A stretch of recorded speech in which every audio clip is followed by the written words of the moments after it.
Assalamualaikum teman-teman. Perkenalkan, nama saya Tri Anastasia. Di sini saya akan memaparkan mengenai hukum administrasi negara, yaitu di sini saya akan menjelaskan beberapa, yaitu tentang pengertian hukum. Hukum adalah kontrol sosial yang pemerintah sebagai aturan dan proses sosial yang mencoba mendorong perilaku baik yang berguna maupun mencegah perilaku yang buruk. Di sisi lain, dapat kita lihat serta dapat kita jelaskan bahwa kontrol sosial adalah aturan serta proses yang menyeluruh bahwa akibat hukum terhadap perilaku tertentu. Selanjutnya, dalam praktek dapat kita lihat terdapat undang-undang yang sebagian besar dipatuhi dan sebagian tidak dapat dipatuhi.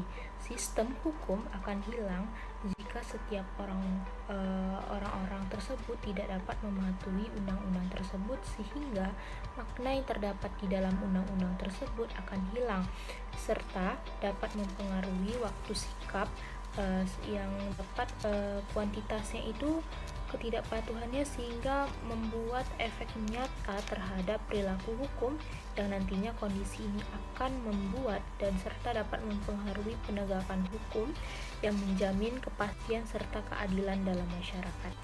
Selanjutnya, di sini saya akan menjelaskan bagaimana sejarah administrasi negara ini terbentuk. Pada mulanya, ilmu administrasi negara ini lahir sejak Woodrow Wilson pada tahun 1887, yang kemudian menjadi seorang presiden Amerika Serikat pada tahun 1913 sampai dengan 1921, yang dimana ia telah menuliskan sebuah artikel yang berjudul The Study of Administration. Artikel itu tidak terlepas dari kegelisahan pada saat Wilson akan perlunya suatu perubahan terhadap praktek administrasi negara yang terjadi di Amerika Serikat. Selanjutnya ada penjelasan gagasan secara ilmiah yang dapat dilakukan oleh Frank J. Goodnow, yang juga menuliskan sebuah buku yang berjudul Politics and.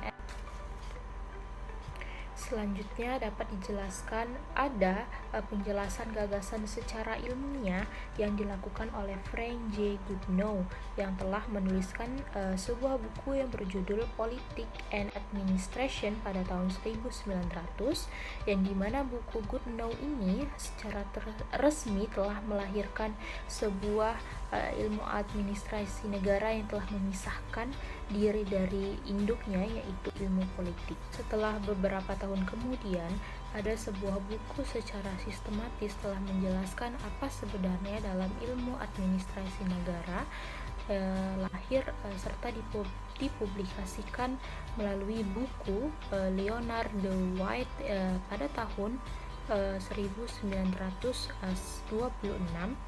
yang berjudul Introduction to the Study of Public Administration. Dari sini, dalam buku White telah dijelaskan serta ia mencoba merumuskan sosok ilmu administrasi negara yang sangat berpengaruh dalam berbagai karya ilmuwan yang sebelumnya telah mencoba menyampaikan gagasan tentang bagaimana suatu organisasi seharusnya dikelola secara efisien. Selanjutnya terdapat sebuah karya ilmuwan yang dapat dipaparkan, yaitu seperti Friedrich Taylor, yang karyanya ini yang berjudul dengan Scientific Management pada tahun 1912, serta Henry Fayol dengan karya yang berjudul General and Industrial Management.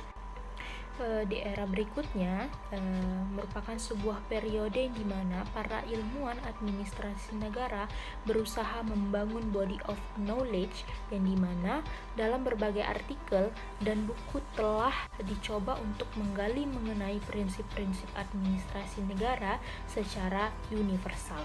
Tonggak utama dari era ini munculnya sebuah artikel dari L. Gulich pada tahun 1937 yang berjudul Notes on the Theory of Organization, yang telah merumuskan akronim yang terkenal dengan sebutan planning, staffing, directing, coordinating, reporting, serta budget getting, di mana terdapat perkembangan pergulatan pemikiran ilmuwan administrasi negara yang diwarnai sebuah era pencarian jati diri, yaitu dalam ilmu administrasi negara yang tidak pernah selesai, yang dimana telah mengalami keruntuhan dalam prinsip-prinsip administrasi yang kemudian telah diterbitkan oleh Paul Appleby pada tahun 1945 yang berjudul Government is Different, yang terdapat sebuah argumen bahwa institusi pemerintah memiliki karakteristik yang berbeda dengan institusi swasta, sehingga memiliki prinsip-prinsip administrasi yang berbeda, sehingga diadopsi dari manajemen swasta tidak serta-merta dapat diadopsi oleh institusi pemerintah. Dalam kenyataannya, membuat ilmu administrasi negara mengalami krisis identitas yang dimana tidak berlangsung lama. Kemudian ada seorang ilmuwan administrasi negara yang mencoba menemukan kembali fokus pada studi ini, serta membuat kesadaran baru yang menjadikan semakin jelas, yaitu ilmuwan administrasi negara lebih menempatkan proses administrasi negara sebagai pusat perhatian atau fokus, serta lembaga pemerintahan sebagai tempat praktik atau lokus. Selanjutnya saya akan membahas tentang ruang lingkup administrasi negara. Sebelumnya saya akan menjelaskan administrasi negara yaitu suatu ilmu sosial yang mempelajari 3 elemen paling penting dalam kehidupan bernegara, yaitu lembaga legislatif, yudikatif, dan eksekutif, serta hal-hal yang berkaitan dengan publik yang meliputi kebijakan publik, manajemen publik, administrasi pembangunan, tujuan negara, serta etika yang mengatur penyelenggara negara. Ilmu administrasi negara di awal abad ke-21 semakin kompleks dan dinamis. Menurut Utomo bahwa perkembangan konsep ilmu administrasi negara telah terjadi pergeseran titik tekan dari negara yang semula diposisikan sebagai agen tunggal yang dimiliki otoritas untuk mengimplementasikan berbagai kebijakan publik menjadi hanya sebagai fasilitator bagi masyarakat. Selanjutnya saya akan melanjutkan yaitu tentang ruang lingkup hukum administrasi negara, yang dimana terdapat sebuah istilah hukum administrasi negara ini adalah istilahnya itu administrasi recht dalam bahasa Belandanya. Kalau didefinisikan, hukum administrasi negara ini yaitu peraturan hukum mengenai administrasi dalam suatu negara, di mana hubungan antara warga negara dan pemerintahannya dapat berjalan dengan baik dan aman.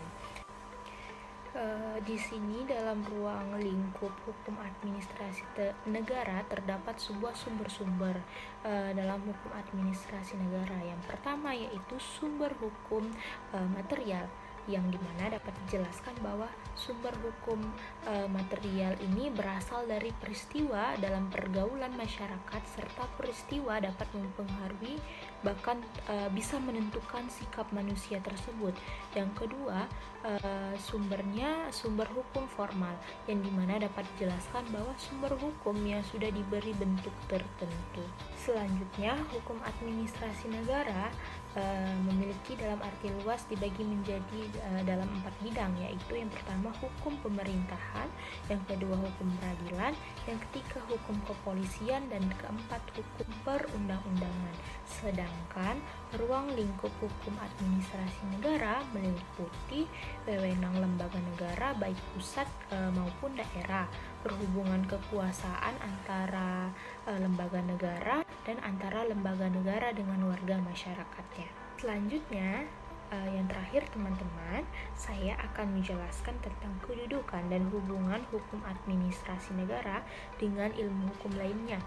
Di sini saya akan menjelaskan bahwa hukum administrasi negara termasuk dalam hukum publik dan merupakan bagian daripada hukum tata negara. Dapat kita lihat dari sejarah sebelum abad 19, hukum administrasi negara menyatu dengan hukum tata negara, dan baru setelah abad 19 baru bergabung dalam hukum administrasi. Pada pertengahan abad 20, hukum administrasi negara berkembang pesat sebagai akibat tuntutan timbulnya negara hukum modern yang mengutamakan kesejahteraan rakyat.